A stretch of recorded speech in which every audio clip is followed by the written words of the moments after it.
Já conhece o time do Ideia? Somos uma rede de apoio dedicada o tempo todo ao atleta. Nosso time é composto por profissionais especializados em diversas áreas da ciência: fisioterapeutas, nutricionistas, equipe contábil, advogados especializados em desportos, analistas de desempenho e muito mais. Venha nos conhecer. Marque uma reunião com nosso setor de atendimento.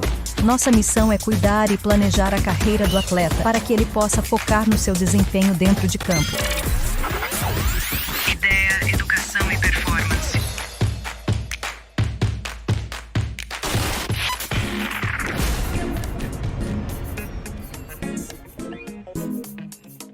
Aqui quem está falando é a professora Renata Sborni, que eu trabalho no mestrado em Ciências de Atividade Física da Universidade Salgado de Oliveira. Então, vou bater um papo aqui sobre educação física, esporte e atividade física, mas como ir além da atividade, né? Certos conhecimentos que ajudam o profissional da educação física, o professor na escola que lida com a atividade física, a ver que a prática corporal vai muito além daquele momento ali, tem muitos significados. Então, assim, eu vou falar de vários períodos, né? E vou mostrar essas riquezas da atividade física. Por exemplo, quando eu era bem jovem, quando eu estava na faculdade ainda de educação física, despertei em um momento da aula de recreação, quando a gente fez brincadeiras usando sucata.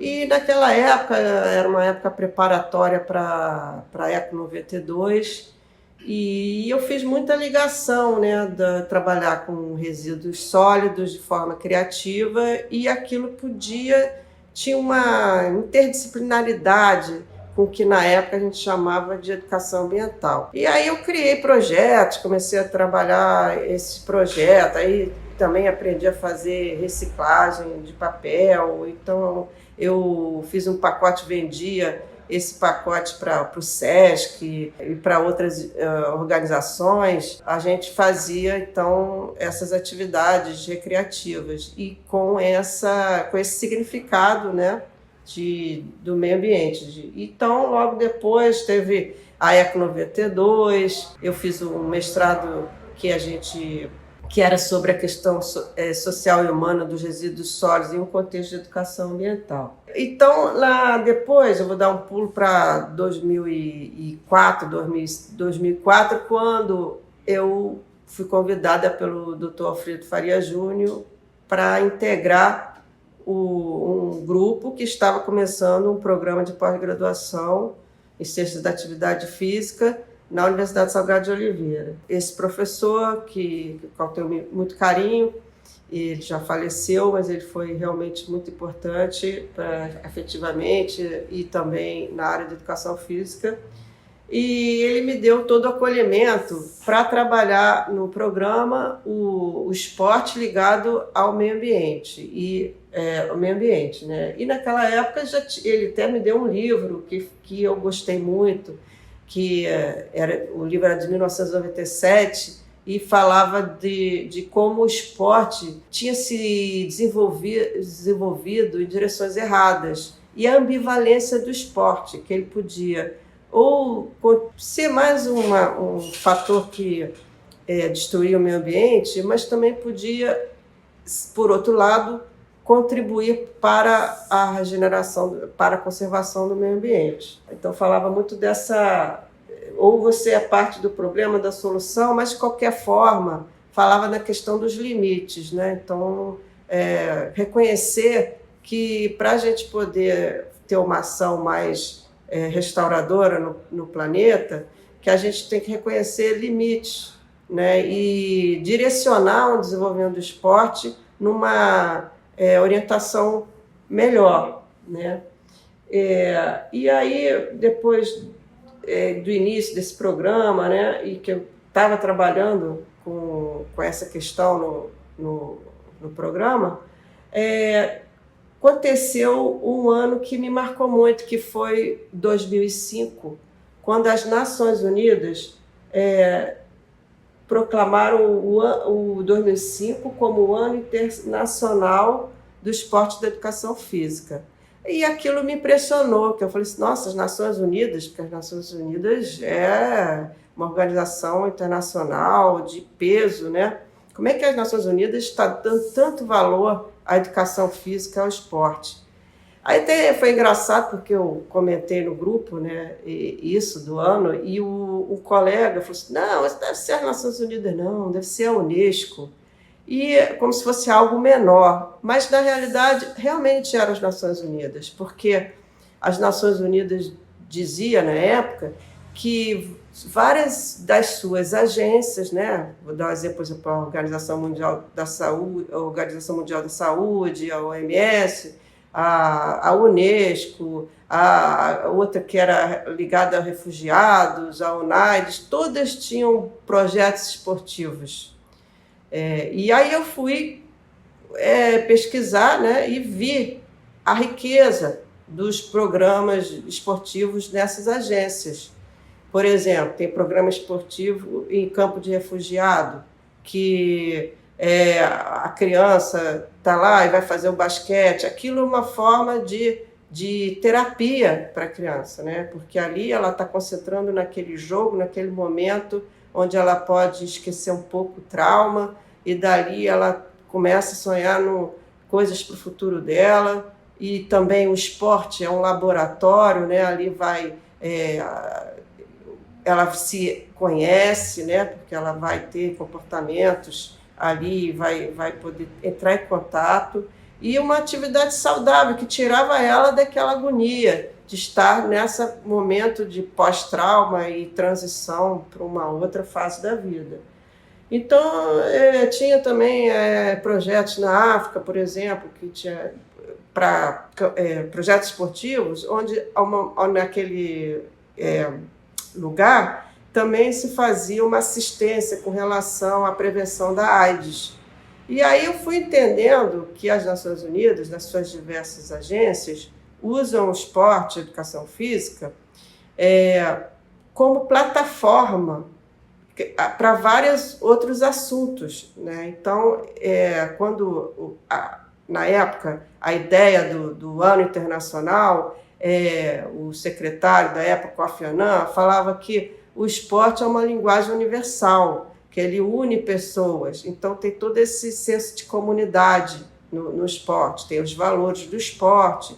E o objetivo deles, eles diziam na época, que não era formar campeões, né? Mas era o desenvolvimento, a saúde, a educação, a paz, e que o direito de todos a praticarem o esporte, a atividade física. E aí eu fui... essa questão da parceria, né, que é muito importante nessa visão, né, que eles dizem e reconhecem o valor do esporte, né, como um instrumento poderoso, mas desde que quando ele se alia a atividades mais abrangentes.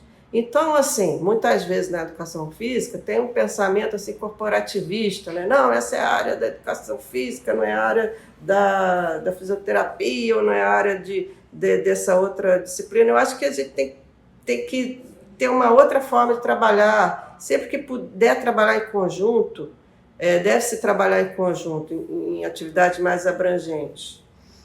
As equipes interdisciplinares, multidisciplinares são importantes. Então, por exemplo, você tem um exemplo de um projeto nos Estados Unidos, que era o basquete à meia-noite, onde era um lugar que se jogava basquete, que os jovens que estavam na rua, assim, lá fazendo às vezes coisas que não eram legais, e era oferecido ir para esse lugar. E nesse lugar não tinha só o técnico do basquete, tinha também assistente social, psicólogo, tinha oficinas, tinha outras atividades. Uma equipe, então, acolhia esses jovens e ia fazendo esporte e tendo também outros aprendizados, né? Mas numa união de esforços para o jovem redirecionar seu caminho, né? E ter um caminho produtivo e, ao mesmo tempo, ser atendido no seu direito, porque as Nações Unidas, é muito bacana o discurso dela, porque é a questão do direito. Todos têm direito ao esporte, atividade física, educação física. É diferente de um discurso que muitas vezes você vê na prática, a gente está dando essa atividade para as crianças que carentes e tudo, como se fosse um favor, o que na realidade não é, todos têm direito. Então isso tem um lado triste e um lado bom. O lado triste é você constatar que, por exemplo, no Brasil, tem muitas pessoas que não têm acesso a esse direito, porque não tem poder aquisitivo para ir para uma academia ou para ir para um clube, moram em lugares apertados e não moram em lugares onde tenha uma praça para fazer uma atividade física, ou uma praia, ou uma lagoa, enfim. E porque também as políticas públicas, né, no nosso país e em outros também, não deram conta, né, de desenhar as cidades de forma que as pessoas pudessem ter acesso e mais oportunidades de se exercitar. Então, esse discurso do direito de todos, ele é muito bom e ele vem dessa visão internacional das Nações Unidas. O Tubino, por exemplo, que da área da educação física, trabalhava, sempre falava muito disso, recorria muito às Nações Unidas. Então, todos têm o direito, né? Então, a gente tem que atender a essa demanda. E para atender a essa demanda, é preciso parceria entre diversos setores da sociedade. E precisa do profissional de educação física, precisa de um empreendedorismo, uma maneira de ser empreendedor, para dar conta dessa demanda. Porque se você vê a quantidade de idosos, pessoas com deficiência, pessoas que não têm acesso, pessoas que têm diferentes condições, né, autistas e várias outras questões. Se você vê a quantidade de pessoas, até pessoas que têm poder aquisitivo, às vezes não têm oportunidades também, às vezes não existe aquele programa, por exemplo, vou dar um exemplo, programa que tem, às vezes, de natação, lá os campeões lá do clube famoso, ou entra num sistema de treinar todo dia, competir demais, ou então a pessoa é excluída, não tem um meio termo, não tem outras competições de outros níveis, né? Então tem muita coisa para ser feita, essa é a boa notícia, tem muita possibilidade para ser explorada se você entende, né, que o esporte é para todos, né? Todos, essa é uma visão das Nações Unidas, todos têm o direito de se desenvolver segundo suas capacidades. Então, o governo, a sociedade, a empresa privada tem que dar conta dessa demanda. Outra coisa, tem um outro documento também que vem dessas organizações internacionais que fala da salvaguarda, né? Quer dizer, não só a criança e o jovem, eles têm o direito a se desenvolver e a ter o esporte, a atividade física, mas também que quando você tem um projeto, né, numa área que tem baixo poder aquisitivo, não só eles têm o direito, mas eles têm direito a um ambiente esportivo seguro e positivo, né? Então, toda essa visão das Nações Unidas, ela vai contra, né, essa situação que a gente vive no mundo, né, de minorias que têm tudo, os outros não têm nada, guerras, desvalorização do ser humano. As Nações Unidas vêm ao contrário, enfatizar o valor da pessoa humana e valorizar a diversidade das práticas de atividade física como patrimônio cultural da humanidade.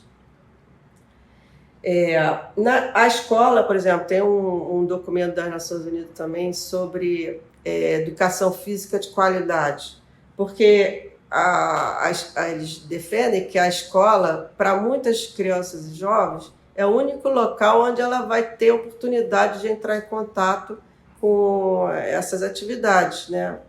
Então é importante que tenha uma educação física de qualidade. Quer dizer, as Nações Unidas sempre botou a educação física escolar em evidência, né? E como importante para inculcar, para ajudar as pessoas a desenvolver já na infância uma mentalidade para a vida, de vida ativa, né? Então, assim, é muito importante o profissional de educação física estudar, ter esses conhecimentos. E as Nações Unidas têm uma vasta biblioteca, né? E é muito útil para você ver o valor realmente do esporte, da educação física. Hoje em dia, a gente tem um documento importante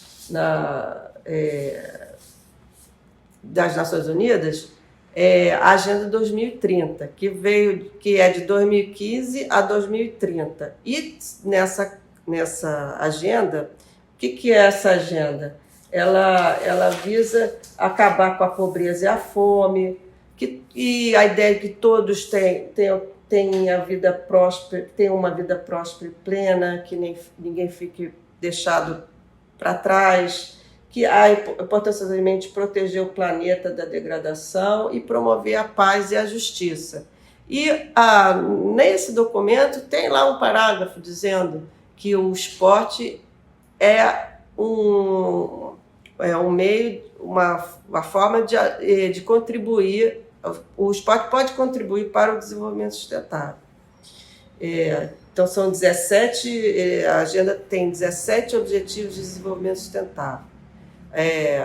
E tem, por exemplo, o escritório do esporte para o desenvolvimento e a paz, fala que o esporte e a educação física podem contribuir para todos esses, às vezes mais direta, às vezes mais indiretamente, né?